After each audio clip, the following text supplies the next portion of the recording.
Hello नमस्कार मित्रों, एक बार फिर से स्वागत है आप सभी का हमारे चैनल में। मित्रों, आज हम बात करने वाले हैं कि आखिर धृतराष्ट्र के वे कौन से 8 पाप थे जिनके कारण उनकी जलकर मृत्यु हो गई थी।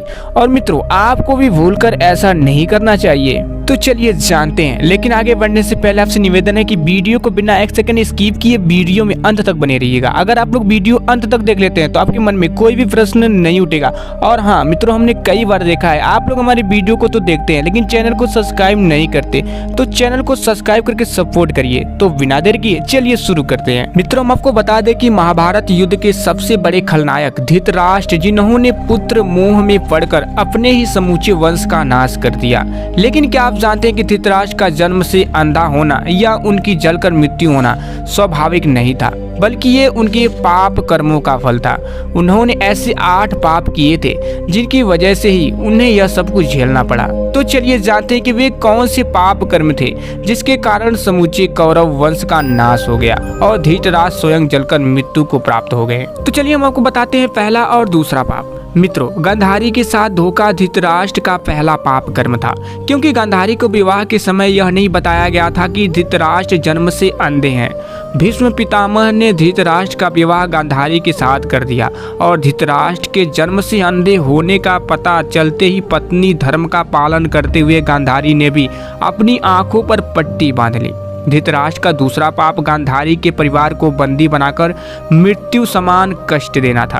धृतराष्ट्र को जब यह पता चला कि गांधारी तो विधवा थी और उनके साथ तो यह छल हो गया, जबकि विद्वानों के अनुसार गांधारी के पहले विवाह से उन्हें गंभीर प्रकोप का सामना करने का योग था, जिसे दूर करने के लिए उनका विवाह एक बकरे से कराया गया। इसके बाद धृतराष्ट्र से उनका विवाह हुआ ताकि वह किसी भी तरह के प्रकोप से बच सके। लेकिन धृतराष्ट्र ने इसका दोष गांधारी के पिता राजा सुबाल को देते हुए उन्हें और उनके पूरे परिवार को कारागार में डाल दिया। उन्हें कारागार में भोजन भी केवल एक व्यक्ति के पेट भरने को देते।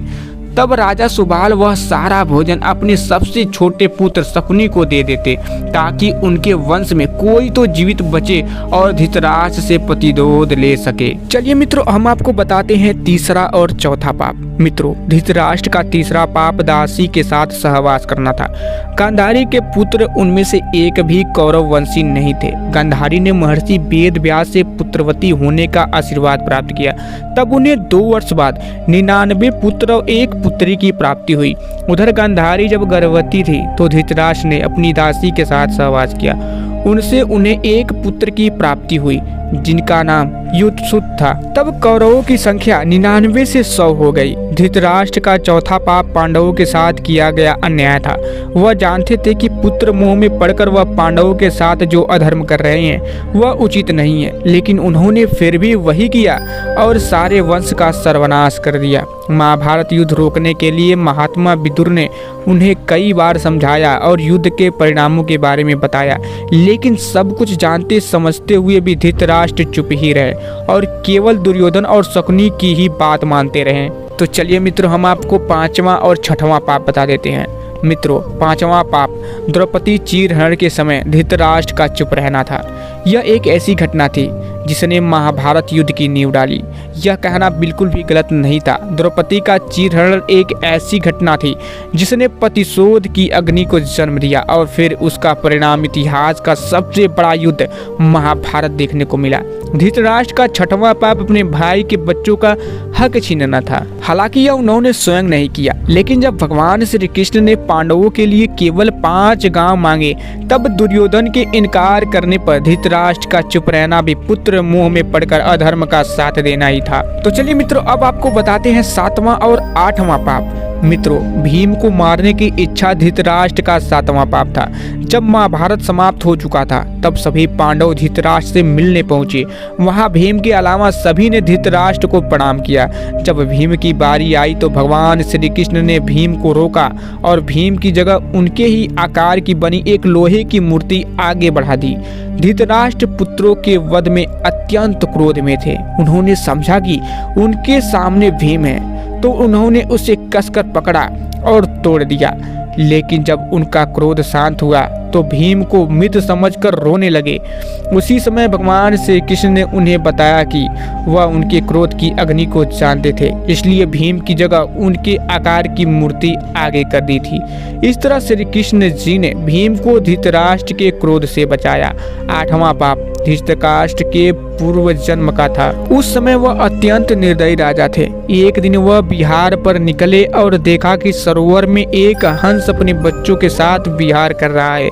तब उन्होंने अपने सैनिकों को आदेश दिया कि वह उस हंस की आंखें निकाल ले।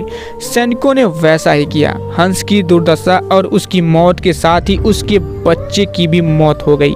हंस ने भी मरते समय धृतराष्ट्र को शाप दिया कि जिस तरह उसे अपनी आंखों और पुत्र वियोग का कष्ट मिला, ठीक वैसे ही हस्त्र धृतराष्ट्र का भी होगा। तो चलिए मित्रों, अब आपको बताते हैं कि धृतराष्ट्र की मृत्यु जलकर कैसे हुई।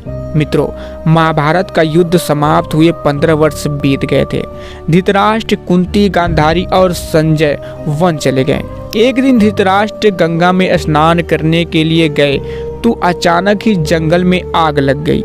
इसकी जानकारी मिलते ही गांधारी, कुंती और संजय वन की ओर गए, जहां सभी ने धृतराष्ट्र से बाहर आने के लिए कहा, लेकिन शारीरिक रूप से कमजोर होने के कारण वह बाहर नहीं निकल सके।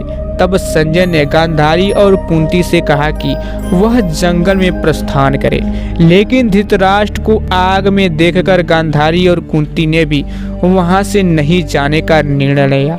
इस तरह धृतराष्ट्र के साथ ही गांधारी और कुंती की भी मृत्यु हो गई। तो मित्रों, अब आपको इस वीडियो के माध्यम से पता चल गया होगा कि आखिर धृतराष्ट्र की मृत्यु जलकर कैसे हुई।